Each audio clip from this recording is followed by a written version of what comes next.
Hey everybody, John Hearns here. Hope everybody out there is staying safe and healthy and also staying percussively active doing some practice. Now on this video we're going to talk a little bit about some mallet keyboards obviously and some techniques that you can use right now to become a better player. In today's video we're going to look at different things that you can do to make yourself more successful while you're playing on the mallet keyboards.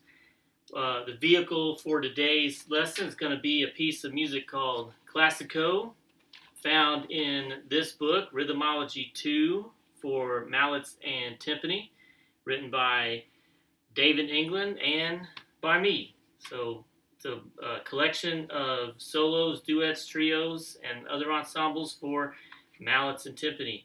So check this out, but today we're going to be on page 6 with a tune called Classico. The first thing that you can do to be successful when you're about to play a piece of music is you need to set yourself up and the music stand in the range that you're going to be playing. So this particular piece goes from a B flat to a B flat in an octave range. So when I set up my music stand, I want to set up my stand in the middle of that octave range so that I'm not down here trying to read over there. Okay, so I want to get my stand in the middle. Here's my music ready to go. Okay, the next thing I want to do is I want to position my body in the same spot so that I'm not having to, again, lean while I play. I can get right in the middle and have access to the full range of notes that I need. In this case, octave B flats. Another couple things you need to be able to do in order to be successful when you're reading mallet music is to make sure your eyes stay focused on the page.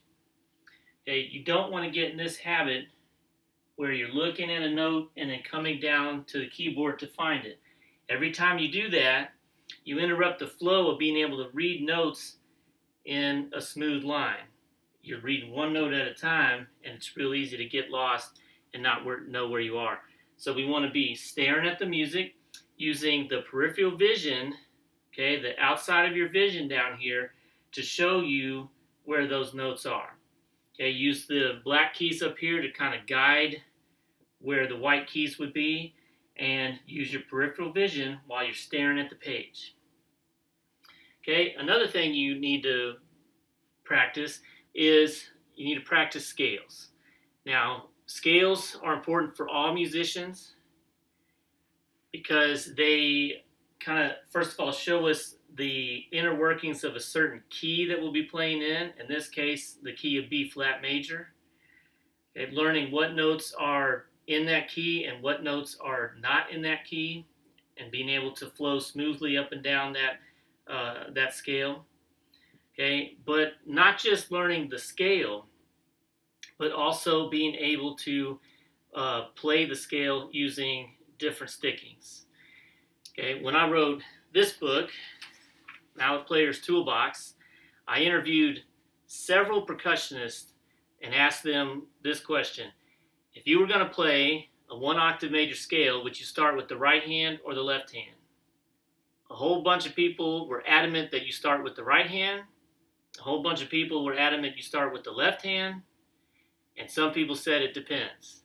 So what that tells me is that as a percussionist, I should be comfortable starting with either hand. So one thing to practice for this piece, Classico, that we've got here, is we're going to practice the B flat scale starting with our right hand, and then we're going to practice the B flat scale starting with the left hand. And we want to make sure that they flow nice and smoothly no matter what hand I start with. Because here in a few minutes I'm going to show you that when we get to this piece, I'm going to change the stickings that I use in certain places to make things flow. So let's play that B flat scale up and down one octave, and let's start with the right hand and alternate. Try to keep it nice and even. Go 1, 2, ready, right hand.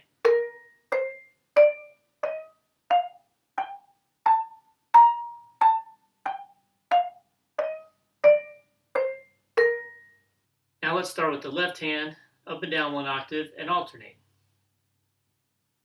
1, 2, ready, here we go.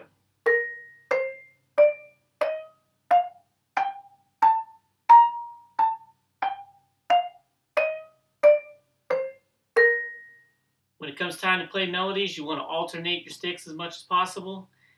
There may be a time where double right or double left makes sense, but you would try to keep alternating as much as you possibly can.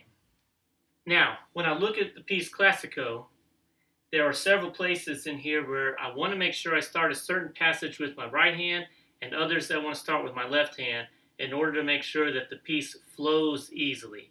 And I avoid having to do a lot of double strokes with one hand or set myself up to where I end up having some kind of crossover. We want to avoid that as much as possible.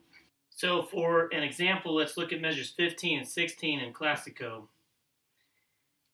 In measure 16, I have the note D on count 1, and then going up to a G on count 2 and down to an F on count 3. If for some reason I end up with count 1 with my right hand, then I'm going to have to either get in my way trying to move up left hand to get the G and then back to the F with my right hand, or I'm going to have to do a double sticking with my right and then go with my left for the F. Those aren't super great options. However, if I can play with the left hand on count 1 and then the right hand on count 2 and the left hand on count 3, that flows. And I don't get in my way and I don't have to do a double sticking. In order to land on count 1 with my left hand, count 4 and before that has to be with my left right, landing on count 1 with the left hand and then going up to the G for count 2 on my right hand. So that flows a lot better than trying to do something like that or doing a double sticking, which could possibly put me in a situation where I'm going to hit the wrong note. Now, I have gone through the entire piece and I've looked for trouble spots like that, and I've made a mark in the part so that I know which hand to start with. This is Classico, and we are going to play it on the vibes today because that's what instrument I have available right now. But if you have a bell kit, xylophone, marimba, whatever you have access to, you can play this piece. All right, let's play Classico from Rhythmology 2. 1, 2, ready?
Keep checking out more videos from Roloff's social practicing website.